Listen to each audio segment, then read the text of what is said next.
رمضان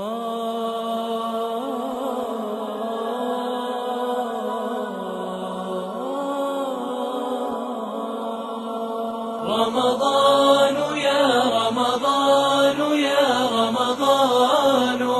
شهر الكتاب تلاوة وقيام لنا تسحروا فإن في السحور بركة. أبزان كلتا أوان زيئة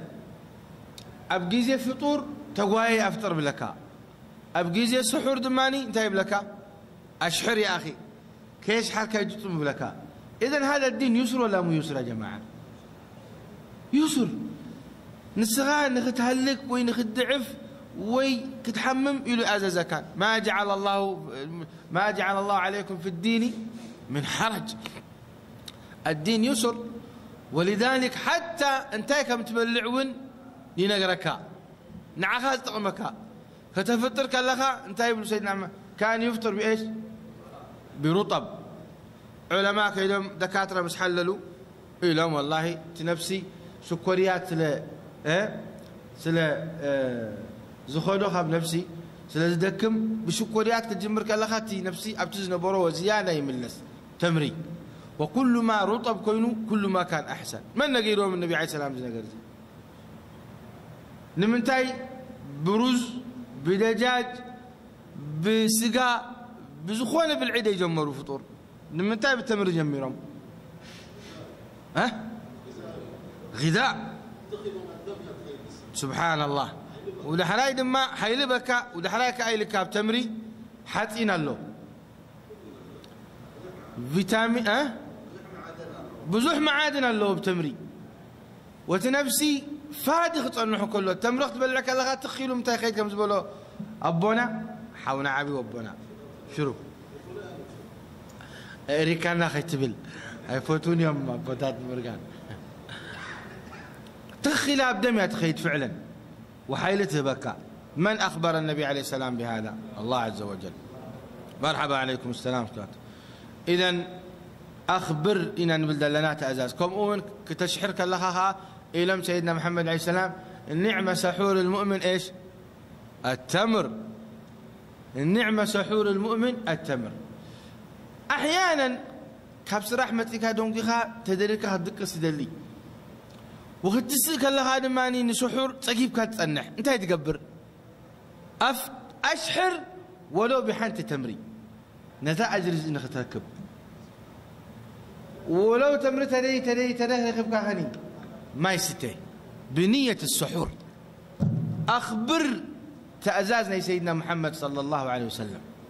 بنية. كل ما نسخان نزان بسخازي مهير كايا والميد كايا أبصبغني أنا تسرح نسخا إذن فتوخ عند الله سبحانه وتعالى وزعد عبي عد لزي أجس ركب على الخمالة. نعم.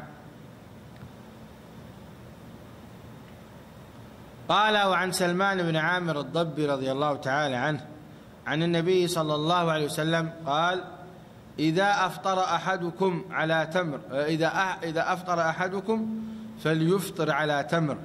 فإن لم يجد فليفطر على ماء فإنه طهور. يا سلام. وعن أبي هريرة رضي الله تعالى عنه قال نهى رسول الله صلى الله عليه وسلم عن الوصال. إذا زعبا وصال تزالمنا بالتفصيل. خلينا نجي على المعنى الآخر.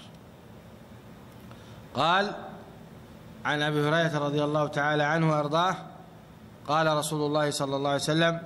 من لم يدع قول الزور والعمل به والجهل فليس لله حاجة في أن يدع طعامه وشرابه. رواه البخاري وأبو داود. أبزح حديث زي أتي صوم كلتا معنا حيزو خمدولو يردعنا قدامي معنا حسي نقر نخد قدف بالعن مستن مقساسا قال أي نقر كا كندي نقرات الله رب سبحانه وتعالى زحر موخ أخذ كل أبقي زي صوم كل أبدي زي صومون كل ولكن أبقي زي صوم تاخون بزيادة يخلكل. جزية سخات تصوملون جزية ديت تصوملون حدك خون يبلون كتصوم كلها خشوع وخضوع كالرأي كالله صومك الحمد لله ختفلت رب سبحانه وتعالى زخبره معتي تخبر قبعك رب سبحانه وتعالى زخبره ورحي تخبر قبعك ولذلك أبزيب لنا عليه الصلاة والسلام من لم يدع قول الزور الزور انتهي بهتان دي تباهي اختبر كلها زيت زور النبي عليه الصلاة والسلام يلم ألا أخبركم بأكبر الكبائر قال الإشراك بالله وعقوق الوالدين وكان متكئا وقوخه في لم يرم سيدنا محمد صلى الله عليه وسلم فجلس كوفي لم جهري لم ألا وشهادة الزور ألا وشهادة الزور ألا وشهادة الزور دير أخا ليس معك رئي اختبل منكر عظيم يهلكك نسأل الله العافية والسلام زيناتو سب ناتو يختبل ويناتو كل أيناتو يختبل حماق أما سهرات مسكر كلها هذه شهادة الزور كبيرة من كبائر الذنوب نسأل الله العافية والسلام أما غاية صيم كاخلها دما أبدي جزي صوم يهلك الذنب زي فما بالك من السخات صيم كاخلها لا يمكن يتعدى ولذلك لله الكافر كان السخاء صوم صيم كاخلها ما يعرف أحد أنك صيم إلا الله كما يركب بالله شهادة الزور تزور تمسكر قال والعمل به والجهل الجهل كل معصية جهلي كل معصية جهل رب سبحانه وتعالى في القرآن يقول إنما التوبة على الله للذين إنما التوبة على الله للذين يعملون السوء بجهالة لأنه كل معصيات قبره الدسب جاهل سلزخوني جهل الله والجهل الله أعلم أبزيد جهل دي سنة دي مفلات نماني خدي مفلات نتي صفات الله سبحانه وتعالى وأسمائه كيف تعصي الله لأنك تجهله يا أيها الإنسان ما غرك بربك الكريم قال عمر الجهل بجهالة وتجهل من جزء رسول بالعلماء كل خطأ جهل ألا لا يجهل أحد علينا فنجهل فوق جهل جاهلين مشبلو جاهلية الجهل نجزء رسول برضو خطأ جهل بهال إذن والجهل فليس لله حاجة في أن يضع طعامه وشرابه إذن تصوم كان لخاتك خلق الكا كاب العلم مستن أبديتات من كتكلكلا لك يبلكا شرعي نفسها تماما بقيع تحردك لها وأنت حاج وي أبقي عيد عرفة مش باقي احنا نحردنا تهتكم بالله رب العالمين سبحانه وتعالى قويتانا هل رب العالمين كبلعي سقاه وتعشموا حاشاه جل وعلا ولكن انتهي نبرب بطحو التقوى لن ينال الله لحومها ولا دماؤها ولكن ايش يناله التقوى منكم لأن السخاء تجنزبت فتوءها ولو مي أباقي عندي بتحنا الله 1500 إلى 2000 ريال بتحنا الله حكي منذ كله تحقق كا تحرد إن كان لها دم مفسس من أجل الله سبحانه وتعالى وانت يسمعك الله عبادة لله جل وعلا إذن نقدفوا 1500 كبادية كابزز خف فوكس الله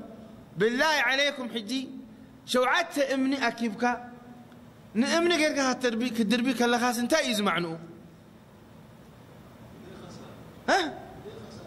انتهي معنو ايوه طاعه لله سبحانه وتعالى شوعات إيمان دام قول لهم كان تحز إيماني نحن أشتو كن دعتر زخونا أكيبك أبتعب ابن خيت كاتبل الله أكبر الله أكبر الله أكبر دا قبركات دربيين شوعات تشع إيش الفائدة إلى سيدنا محمد إنما جعل الطواف بالبيت والسعي بين الصفا والمروة ورمي الجمار ليه؟ لإقامة ذكر الله لأن ربي سلدي أززيلك هاسخات قبل هذا اللخاء نتأمني حموه يكونن شيطان اللي يكونن أفتأمني دويلو خان كانت دربي دلها ولكن ربي سلدي أززي كمزي يقولوا قبل أيوة نحن سمعنا وأطعنا إنا نبل لن ينال الله لحومها ولا دم ولكن يناله التقوى منكم لو من ما نحن نقدفك لنا بالعتات نقلملا أب نفسنا تقوى يحضر لنا كم أون كأني كل رب سبحانه وتعالى تصدقه نقدف لنا كل رب سبحانه وتعالى فتوى لما سرح خاف نسرح لنا نعم فإنها من تقوى القلوب نعم نعم صحيح ذلك ومن يعظم شعائر الله فإنها من تقوى القلوب تقوى القلوب في آية أخرى ذلك ومن يحرم حرمات الله ذلك ومن يعظم حرمات الله فهو خير له عند ربه في نفس الحج بينه وبينها كم آية لوا ولذلك إذا خمنتايز بقاس يا جماعة الخير كم مدى تعظيمك لله قبل بخا كل ما سخى تعظيما لك كل ما رب سبحانه وتعالى فتوكا يعني الله يجعلنا وإياكم من يعظم ربه سبحانه وتعالى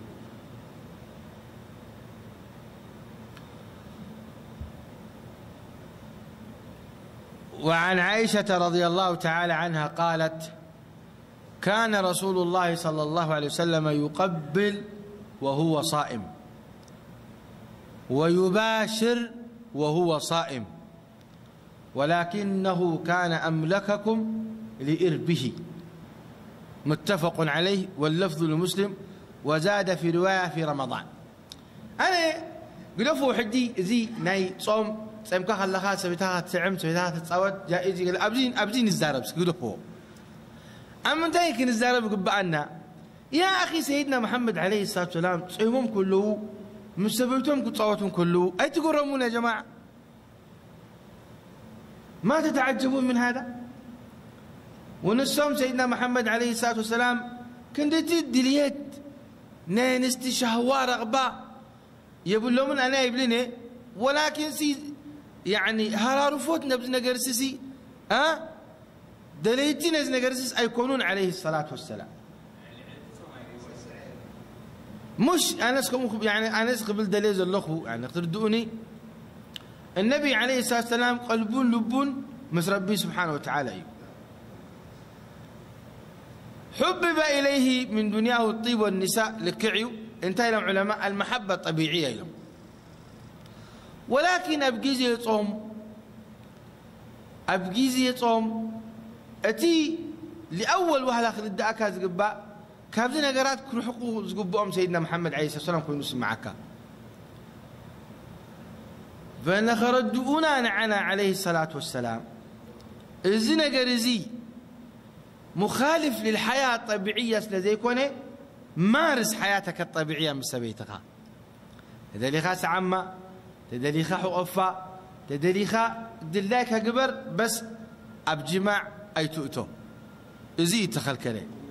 هذا واحد اثنين دماني يا أخي كان دي سبات اللو أشون قايدو أبجيزي يصوم أبدي يصوم كماني مستنستم تصاوتو أي ترخبوا منيخا علاقة يلن إذي وكان يعني يقبل وهو صائم أبجيزي قتري مشتى يكونن وسموا كله سيدنا محمد عليه السلام نسبيتهم معناته تصوت له معناته سحاق له معناته علال له معناته خندينا قرات له حكي الحياة الزوجية نور على نور كمخانو إذا ردعك حتى وهم صائمين بزي من زارس كنا نرأيهم تمتو هل نسخى فعلا أزي نابران لك من سبيتها ويس قضانا يا جماعة فلوطيو بليتي تريكوينو وي أبسمون حنسا تريكوينو وي تعشم تريكوينو إحنا أين قربوننا من لك يا أخي إزي كاب شرفك ولا كاب رجولتك إذا قد لا يكون أنا حجة لك أخوان كنت شاس عمكالو مع أنت سميتها ما أقدر أقول لك ولكن إزي التعامل الجميل مسبيتها أنت يولد قوة ومحبة ولا يمكن شيطان منقهم كأتو حتى عبين كالله النبي عليه الصلاة والسلام من ستنا عائشة كندي مش بتروحوا عدمية متمر عمه 55 سنة يا جماعة 55 سنة كله ود حمزان حمشتون كله سيدنا محمد تمر عمه ستنا عائشة قسم السخاب بالحريوخ ساعة سان سلستن نيروم من ستنا عائشة ودي سان سلستن عمل كله يتصاوتوا يستعموا نيروم إذن عبيها هون كاسي زخل أكا يخونا كده تصاوت مسابيتها ويهتك ويدماني يعني خميس أمس ثلاث راحات كتسرح شوف لإيه البيت النبوي بيت النبوة خمس اللوه ريكم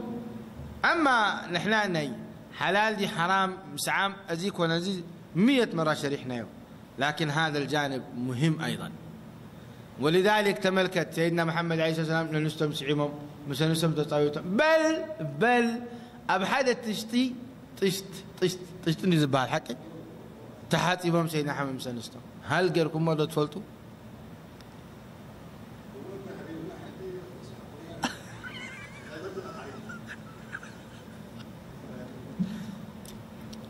كل هذا يا جماعة دليل على أن ديننا دين الفطرة حتى ستنا عائشة وني نقرأنا نيران كحصبون كله ندات تصاوتنا نحصب كم دنا مبلا كنت أغتسل أنا ورسول الله صلى الله عليه وسلم من الجفنة تختلف أيدينا فيه يقول لي دعي لي وأقول له دع لي هذا هم دينا كنقرأنا كله أتي إزي مع إنه أي نقرنيو أسرار البيتية خمس لكاي توصلني خان السخال ليش أوتينه بعد ستنا عائشة عشان كنا قرانا كم يقرم سيدنا محمد النابرون نيرم بريت راح نفسها خلاها أخبارنا راح نفسها تنقر تسخال نسب علم سلازخواني والسنة الحياة وقدوة سلازخواني عليه الصلاة والسلام نقرانا أنا بل كم يقرم نفسهم حتى النور نقرانا أنا رضوان الله تبارك وتعالى عنهن إذن يا أخي تمتع من سبيتها ما دام انسخها في الحياة كلها تمتع يا أخي غني أخذ النابريخة تمتع وخذ الأجر كلتي أن بحنس أحزن ولذلك شوف تاخذ لاسو تغللها بالكان سبيتها تاخذ لسان كلها يحسب الله لك إيش يحسب الله صدقة قليلي صدقة مسموتك أبقى خمس أتغا تتمنى كم صدقة واحدة مني لأنها تزيدك درجة عند الله صح ولا لا إذن ما هو سهل حتى اللقمة يضعها الرجل في امرأته تكون له بذلك الصدقة إلى سيدنا محمد عليه الصلاة والسلام إذن رأيت ملكت كما يرم أن ما برؤم يرم سيدنا محمد مستنستم لهذه الدرجة يتصاوتوا يقول حتى تصيمهم كلهم وإذن قرزي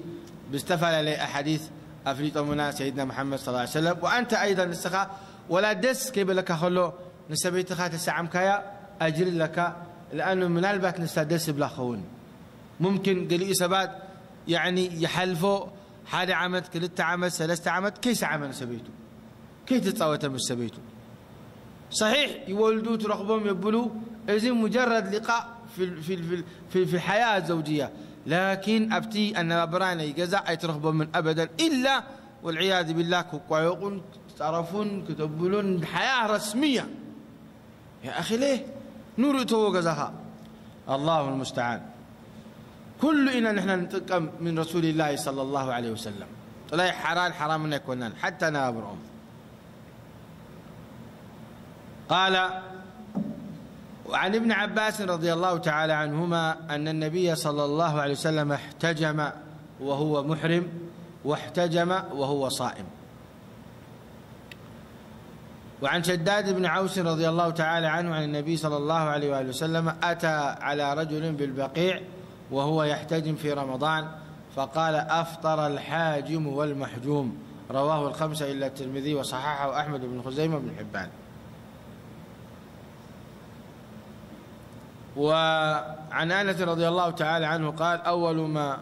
كرهت الحجامة للصائم أن جعفر بن أبي طالب احتجم وهو صائم فمر به النبي صلى الله عليه وسلم فقال أفطر هذان، ثم رخص النبي صلى الله عليه وسلم في الحجامة للصائم، وكان أنس يحتجم وهو صائم، رواه الدارقطني وقواه.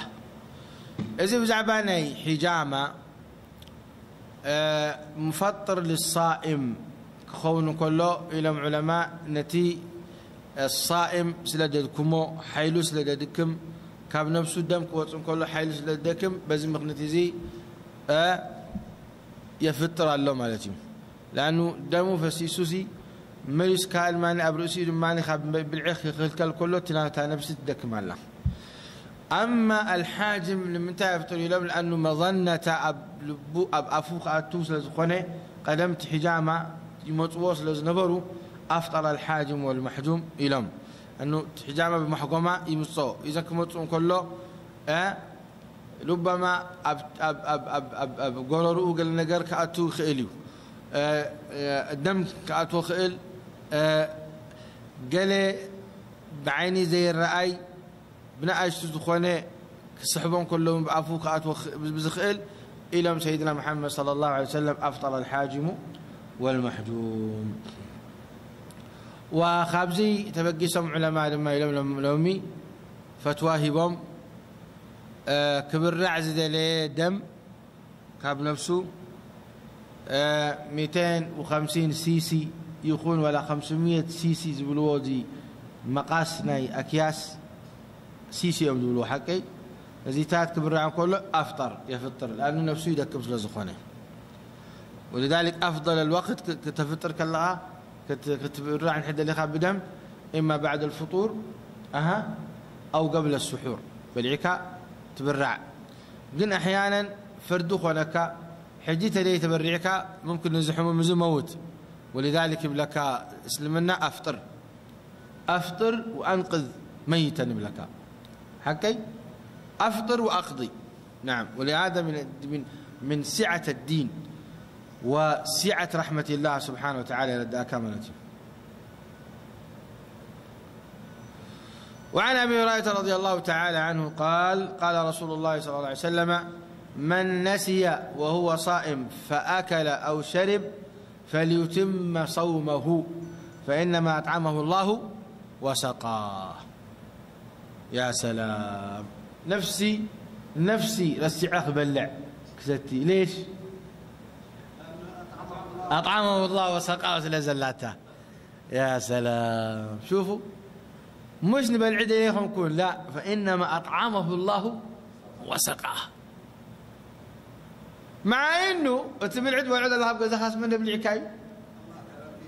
ربنا بالعكاية، لكن زياء مسكرة لا تخاف سيدنا محمد عليه الصلاة والسلام. فإنما أطعمه الله وسقاه فليت خينات الرداكة هكي، فإنما أطعمه الله وسقاه، وإلا ينبلون يرم عليه الصلاة والسلام فليتم صومه إلى مسوء بلو هكي. لكن وشيخ الله فإنما أطعمه الله وسقاه زيادة معنى اللتا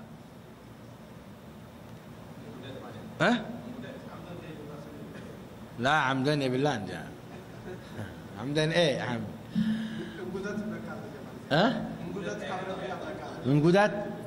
انقداد ايوه صحيح، نعمة من الله سبحانه وتعالى. حتى بصيام مستحب رسيكا تبلعك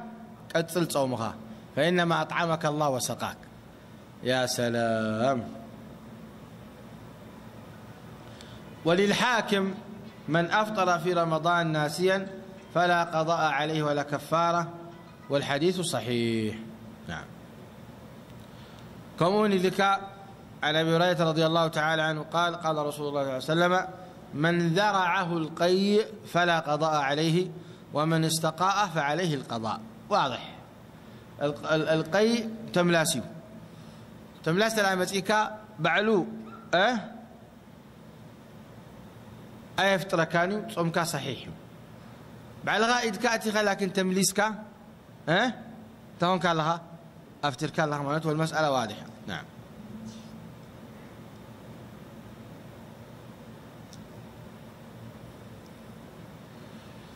حكم الصوم في السفر. عن جابر رضي الله تعالى عنه أن رسول الله صلى الله عليه وسلم خرج عام الفتح إلى مكة في رمضان فصام حتى بلغ قراع الغميم فصام الناس ثم دعا بقدح من ماء فرفعه حتى نظر الناس إليه ثم شرب فقيل له بعد ذلك إن بعض الناس قد صام فقال أولئك العصاة أولئك العصاة. شوفوا كيف أبزي سيدنا محمد عليه الصلاة والسلام في عام الفتح يخلوا نيرهم أبقراع الغميم بتبهل بوتام بتصحوا وبرمضان نيرو وتصوم يوم نيرهم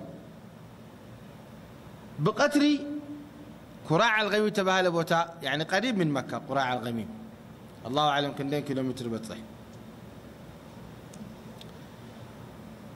قدح تواهبهم سيدنا محمد